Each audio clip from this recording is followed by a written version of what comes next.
Look at what's happening. These worlds, they're colliding and collapsing. We did this.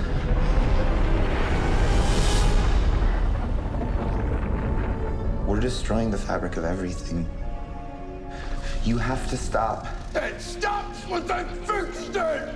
I'm always surprised when people know what the multiverse is. It's such a niche sci-fi concept, and now the multiverse is everywhere. You can't turn around without seeing something about the multiverse. But I feel like very few people know that the Flash, in particular, is the reason the multiverse really gained popularity. Flash is the trailblazer of the DC universe. Flash is the one who found the multiverse and opened up the door to multiple Earths across the DC universe and all of this adventure.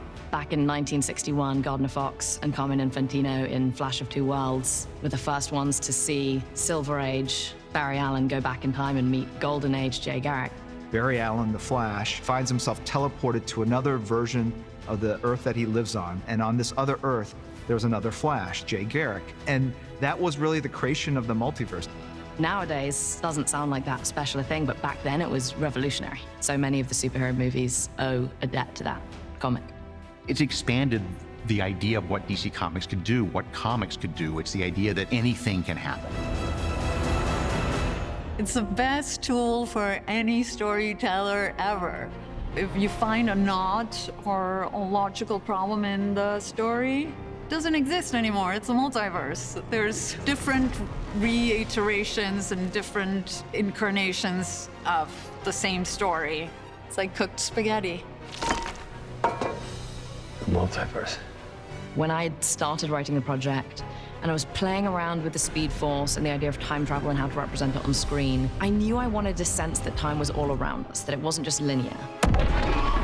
So I was going with something that was a bit more like a tunnel or a wormhole, and that was what was at first on the page. But then when Andy came in and he read it and he started sketching something, and he turned what was a tunnel into something that went all the way around and was spherical.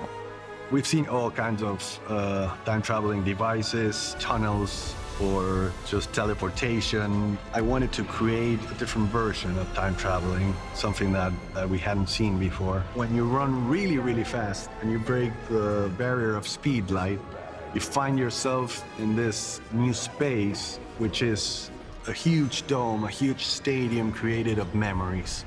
And that's how I came up with the idea of the Chronoball.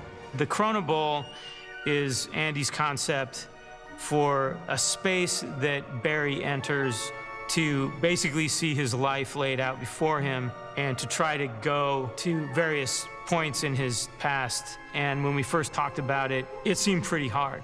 And then the more we fleshed it out, we realized it was almost like a film strip, but also like with sort of flat backgrounds in the background and 3D characters in the foreground.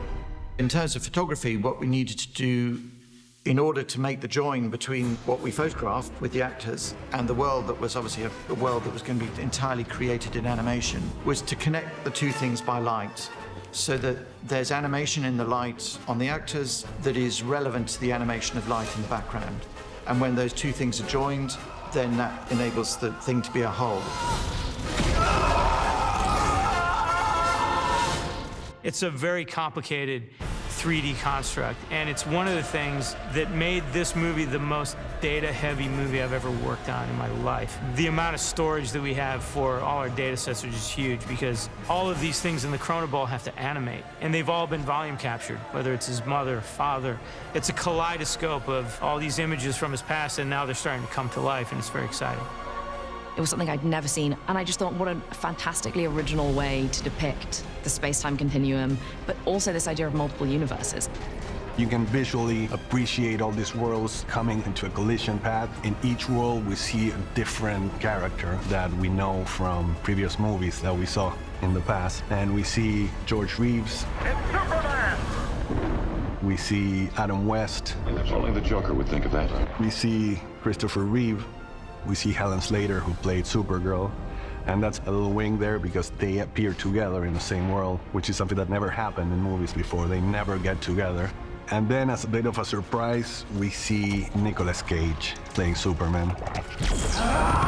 There is a reason for this. Tim Burton's Superman. It's a movie that almost happened, Many people know that Nicolas Cage was cast as Superman in the Tim Burton movie in the mid-90s. It was a lot of fun for me because it's the first time that we see Nicolas Cage as Superman in action in any movie. And even though it's just for a little bit, it opens up a window of possibilities that is very stimulating for an audience.